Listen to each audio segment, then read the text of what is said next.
Þá komið að 11. liður á dagskrá. Það Goðanes 12 umsókn deiliskipulagsbreytingu til máls tekur bæjarfulltrúi Þórhallur Jónsson.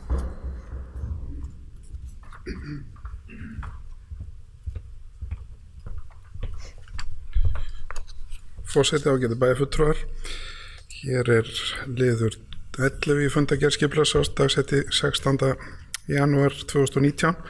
Lagt fram bréf Pálínu Gísladóttur dagsettu 7. janúar 2019 fyrir hönd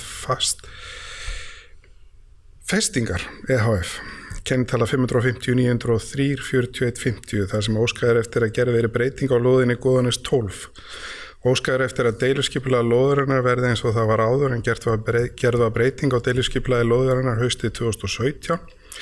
Að mati skipulagsráðs óverulega breyting á deiluskipulagi að ræða samkvæmt 2. málsgrein 43. greinar skipulagslaga og það sem verið að færa skipulagi í sama horf og áður var ekki talið þörf á grenndarkynningu samanber heimild í 2. málsgrein 3. greinar 44. greinar lagana. Lagt til við bæjarstjórn samþykki deiliskipulagsbreytinguna í samræmi við fyrirliggjandi erindi og að skipulagsviði verði falið að sjá gildistöku hennar. Takk. Það bæjarfulltrúi Þórhallur Jónsson loki máli sínu, orðið laust. Sem enginn hefur kvatt sér hljóðs, þeir sem geta samþykkt tillögu skipulagsviðs, gefumerki. Skipulagsráðs átti að vera 11, takk fyrir.